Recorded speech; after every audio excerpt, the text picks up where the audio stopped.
Did you ever love something completely? Like your Pop's watch or neon fanny pack, only to forget it ever existed? Got a trapper for every subject, and the trapper keeper holds them all. Neat. In the 80s, these bright, weird fads were how we stood out, fit in, and made recess feel like something more. But organization is not the result of being born a neat freak or a nerd with an oversized brain.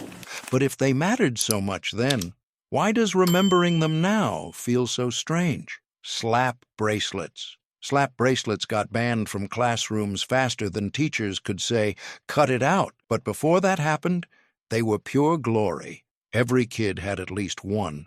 You could hear them everywhere. Snap, that unmistakable crack against your wrist, was the sound of pure 1980s rebellion. They looked like fabric-covered rulers, which is exactly what they were. Bent into springy coils that clung to your arm like clingy friends. The colors were neon, the patterns were chaos. Animal prints, lightning bolts, checkerboards. You swapped them with friends or showed off collections like fine jewelry. Here's the thing, they weren't safe.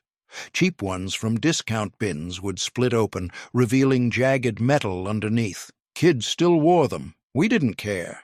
Slap bracelets were cool, and that was enough. Garbage Pail Kids. Garbage Pail Kids stickers were disgusting, brilliant, and absolutely everywhere. These weren't just collectible cards. They were grotesque parodies of those sweet, boring Cabbage Patch Kids, and we loved them for it. Each one had names that were either hilarious or horrifying. Snotty Scotty, Barf Barbara, Acne Amy. You get the idea. The illustrations were colorful and gross in ways that made parents nervous and kids obsessed. Every elementary school had that one kid who brought a full binder to recess like it was sacred text. You traded duplicates or tried to score that one sticker that made everyone gag just a little. Teachers tried banning them, but we moved trades underground, on the bus, at lunch, under desks. Some were banned at home, too, especially ones with puke or visible butts. That only made them more valuable. They were smelly, sticky, and everything the 1980s stood for. Chaotic fun with zero nutritional value. Hypercolor shirts.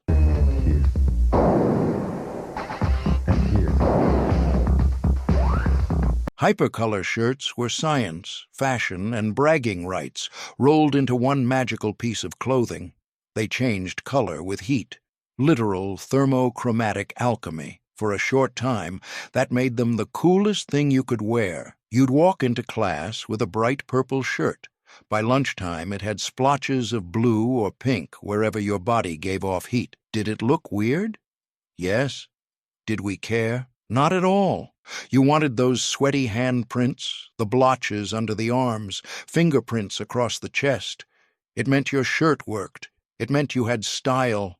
You'd press hot mugs against fabric just to watch colors morph like lava lamp goo. Sure, after a few washes, the magic started fading and your shirt just looked off. But for the short time it lasted, hypercolor was like owning wearable technology before that was even a phrase. It was futuristic and silly at the same time. Trapper keepers. You need a meat trapper keeper. It comes with trapper folders that trap papers in. Trapper keepers weren't just school supplies. They were personality statements wrapped in loud Velcro and wild colors. You picked your design carefully. Neon shapes, galloping horses, lightning bolts, or abstract geometry that looked like Miami Vice fever dreams. These weren't regular binders. They had flaps, pockets, built-in folders with tabs that snapped shut in ways that made you feel in control of something, anything. And that Velcro, loudest thing in the classroom, REP, you could hear it across the room. Every student had that moment where they opened it slowly, trying not to draw attention. It never worked. The sound was basically a fire alarm, but trapper keepers made you feel organized even when you weren't. Loose-leaf paper finally had a home. Your homework lived somewhere besides the bottom of your backpack, and best of all, you could decorate them with stickers, doodles, or secret notes to yourself. Jelly shoes. Jelly shoes were plastic, shiny, and about as breathable as sandwich bags. But for a few golden years, we all wanted a pair. They came in bright colors, clear, glittery, neon, and turned your feet into something halfway between Barbie doll and aquarium. Wearing them felt like slipping into toys.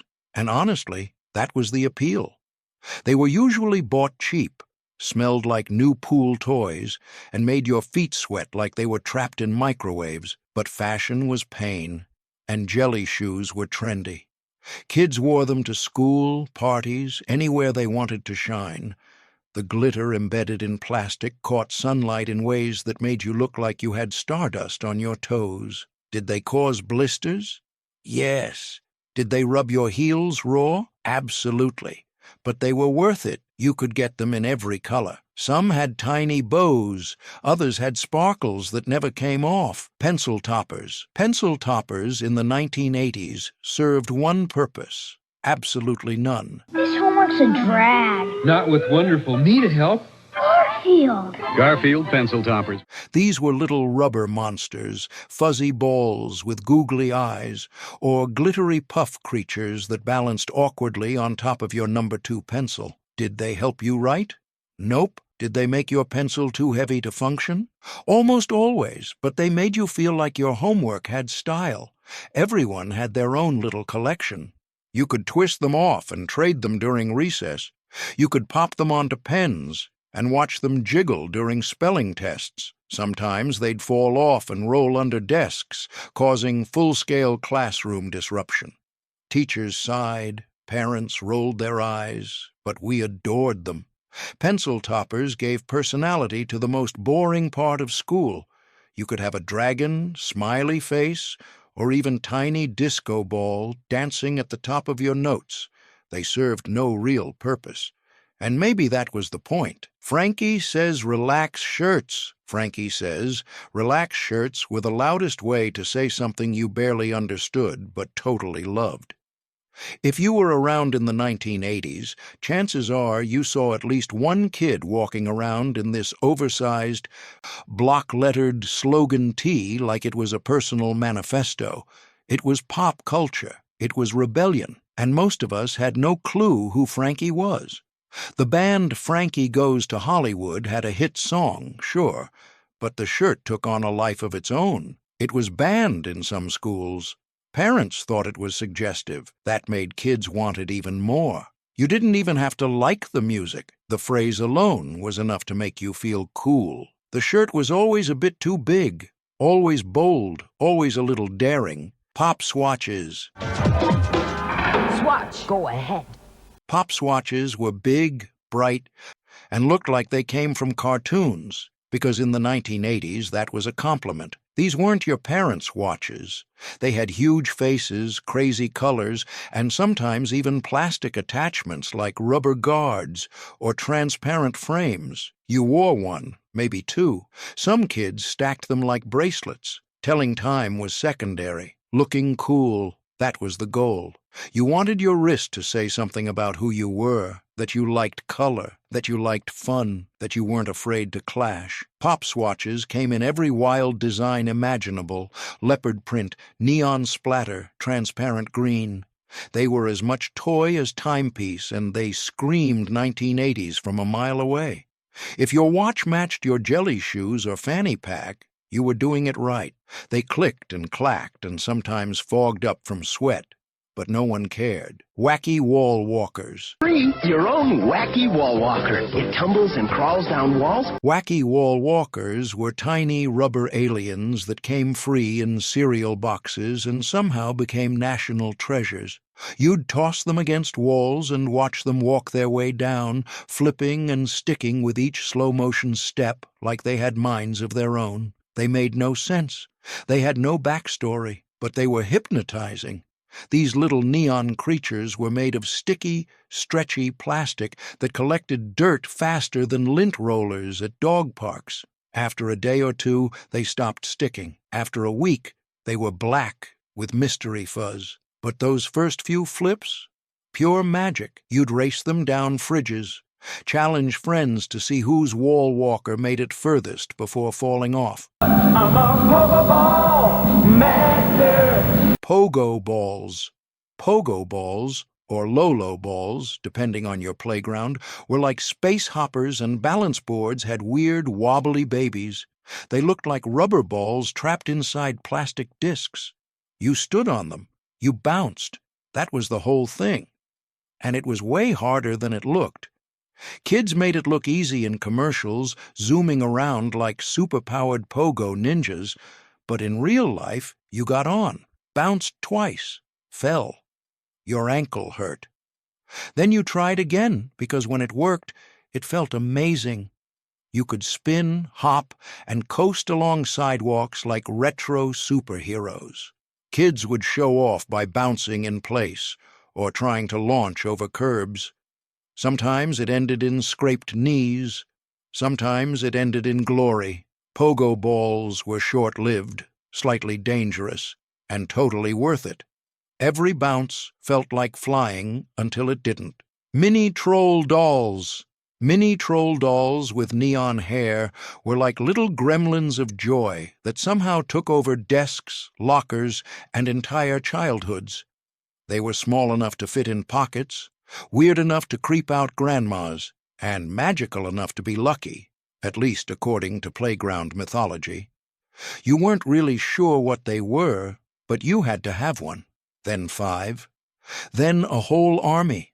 That neon hair, bright pink, lime green, electric blue, stood up like flames, daring the world to look away.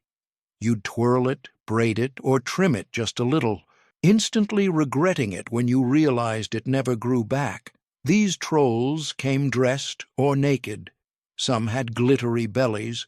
Others just sat wide-eyed like they'd seen things. Some were pencil toppers, others were keychains, but the best ones were so small they felt secret, like charms only you knew about. Kids gave them as gifts, swapped them like currency.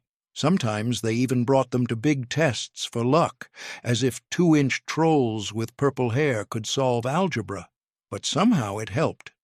If you had a troll collection lined up on your bedroom shelf, you knew peace. They looked like creatures from another planet, but they made your little world feel more fun. Maybe it was the hair, maybe it was the eyes, maybe it was just the 80s doing what it did best, turning the weirdest things into absolute gold. Friendship pins. Friendship pins on your shoelaces were the 80s version of social currency. Tiny, glittery proof that someone liked you enough to spend 10 minutes making you something special. They were safety pins, technically, but that term didn't come close to capturing what they meant. Kids would bead them with colored patterns, initials, or whatever felt right that day, then trade or gift them like mini trophies. You didn't wear them on your shirt. You laced them into your sneakers where everyone could see. Each one said, "Someone made this for me," and that counted for a lot. Some kids had 1 or 2. Others had full laces glittering with 20 or more, walking into school like beaded royalty. There were trends, rainbows, checkerboard patterns, even pins made to spell out words if your friend was particularly ambitious. Charm necklaces. Charm necklaces were what happened when toy stores collided with jewelry displays and exploded in pastel mushroom clouds.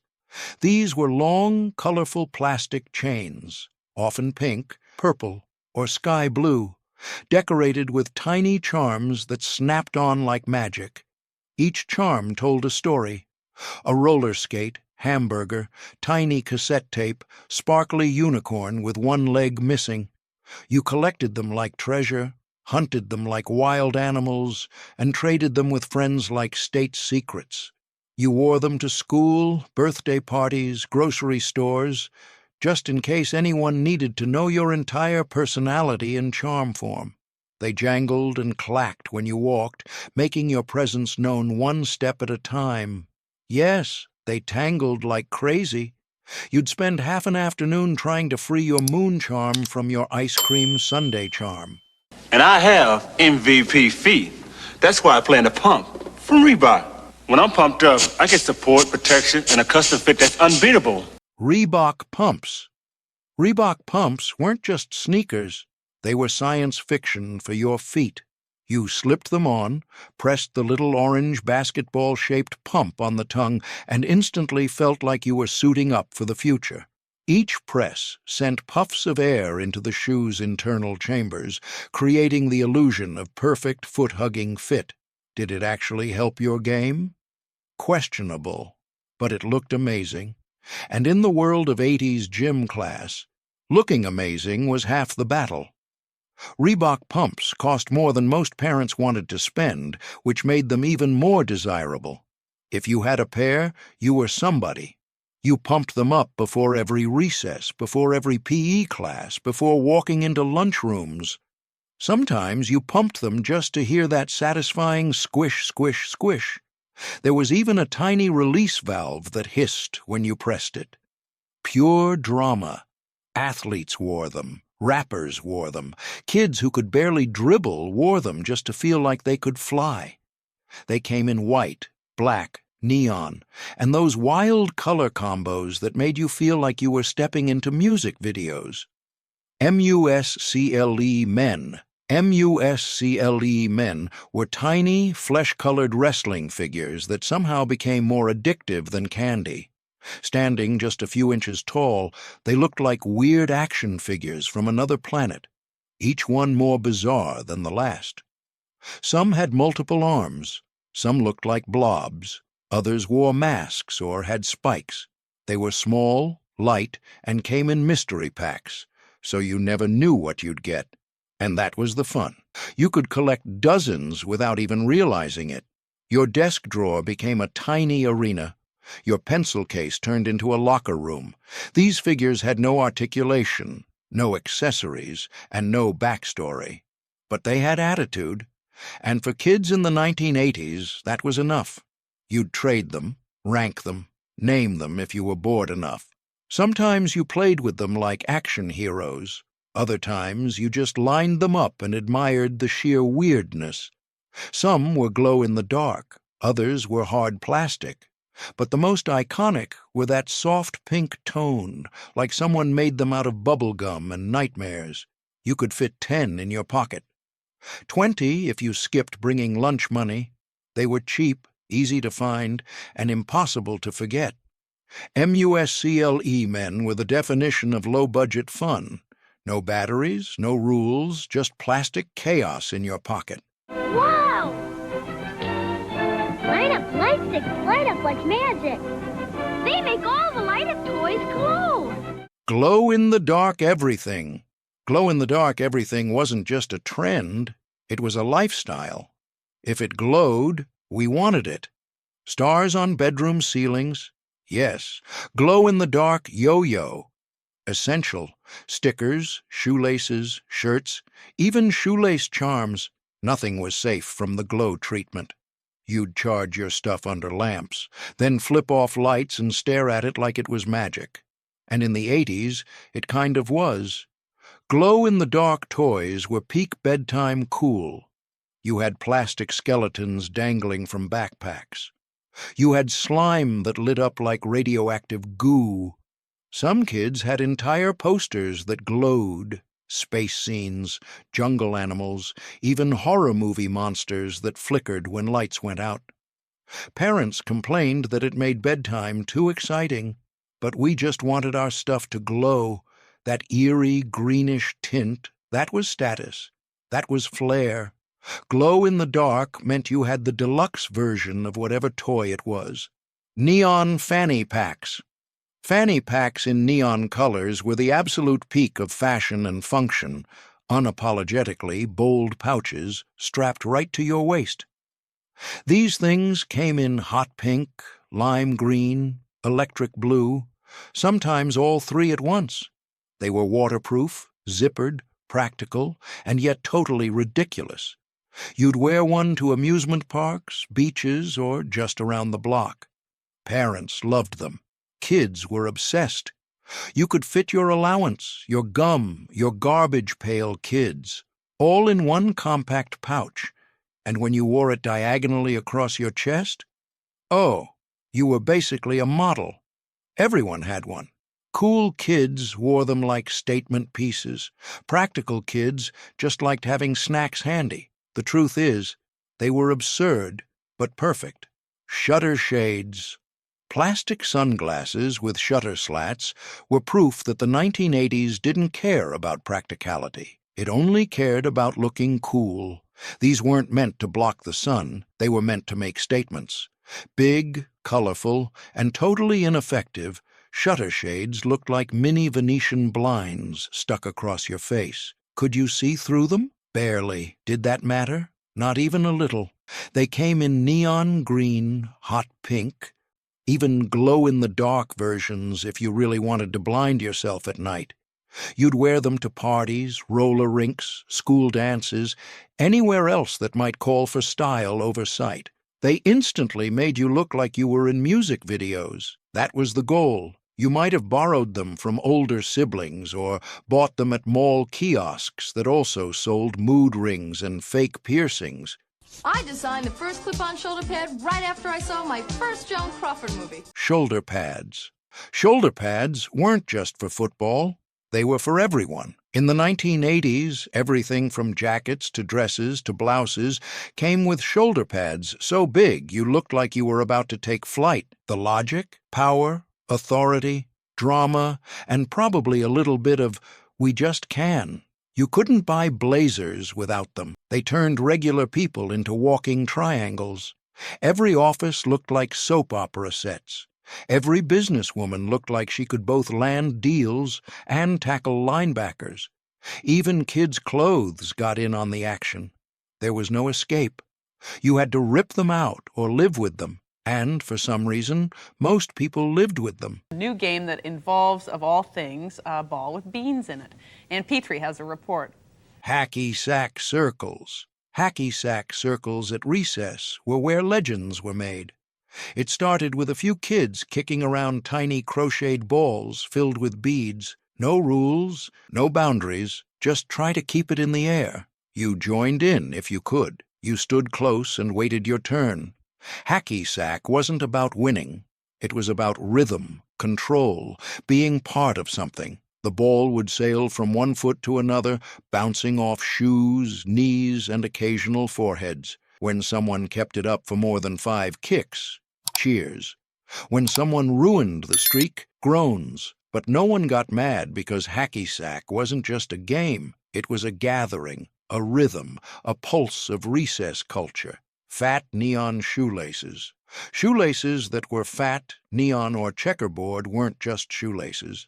They were statements. The louder, thicker, and wilder they were, the better. Regular white laces? Boring. But fat neon pink ones? You were a rock star. These laces turned sneakers into billboards, walking art, cries for attention in the best way possible. You could barely tie them. Honestly, they were that thick. You had to do double knots the size of fists, but who cared? It was all about the look. Checkerboard laces were the holy grail, especially if you paired them with matching accessories, and if they glowed in the dark, you were a walking legend.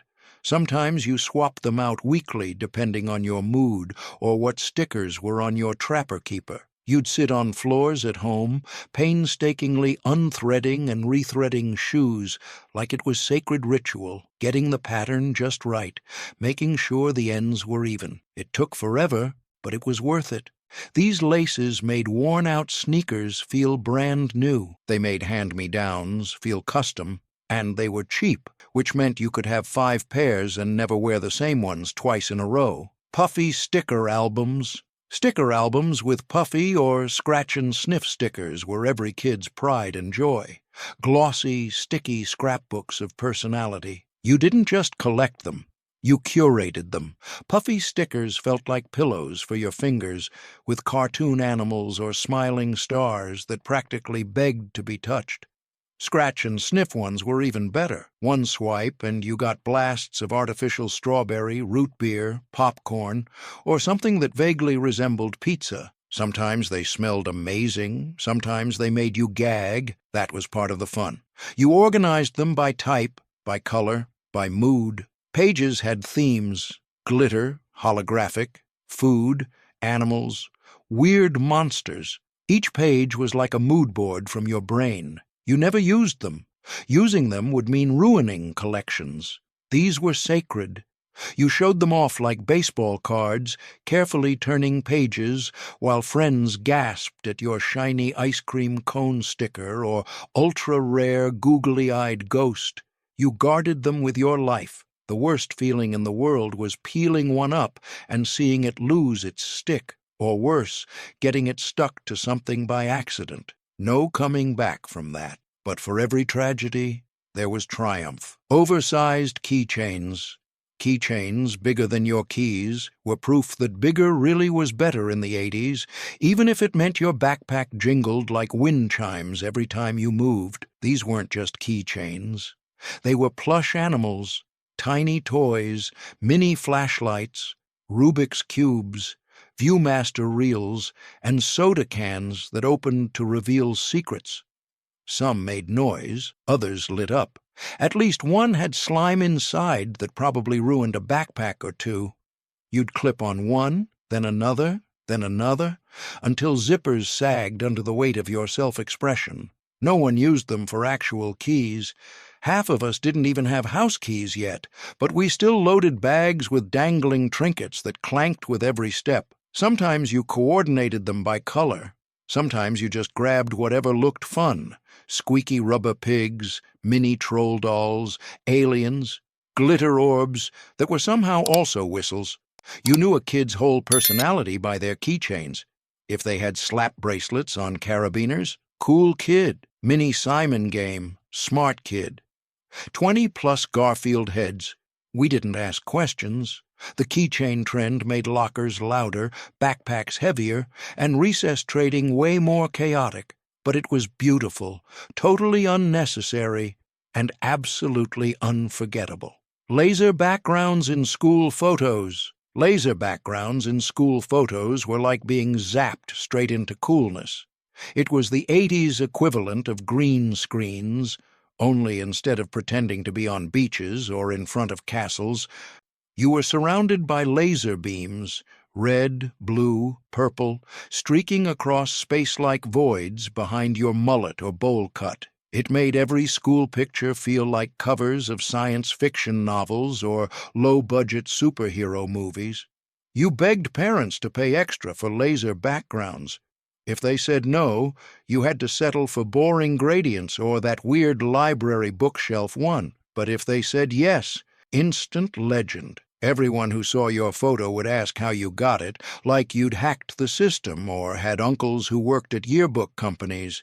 You'd pose your hardest, head tilted slightly, smile somewhere between confident and confused. Some kids wore sunglasses, others wore Reebok pumps, and their best, Frankie says, relax shirts. No one ever actually smiled right, but that was part of the charm. Laser backgrounds made you feel like the future was here and it was wearing neon. Even years later, flipping through photo albums, it's always the laser ones that stop you cold. They were ridiculous, over the top, and somehow perfect. Psst, over here. I'm a boglin. Me and my buddies need a place to hide out. Come a little closer. Oh, did I scare you? Oh, I do that so well. Boglins. Boglins were rubbery, ugly, squishy puppets that lived in boxes like wild animals. And for some reason, kids loved them. They were basically gremlins without rules, big, wrinkled heads with glowing eyes and mouths you could control with your fingers. You slipped your hand in the back and made them sneer, blink, or stick tongues out. Creepy? Yes. Awesome? Also, yes. They came in plastic cages with barred windows like you were buying dangerous pets instead of toys. That packaging alone made them cooler than anything on shelves. You'd carry boxes around like zookeepers, waiting for someone to ask what kind of monster you had in there. Then you'd crack open lids and pop boglins out like they'd been hiding, waiting, plotting. Some were slimy, others had soft rubber. All of them smelled weird, like Halloween masks and chewing gum. You named them, gave them personalities, made them fight, talk, eat, and drool. If one of these fads made you laugh, cringe, or suddenly remember your old sticker album, drop your favorite in the comments. Give us a like for the nostalgia and subscribe so we can keep digging up the stuff you totally forgot you loved.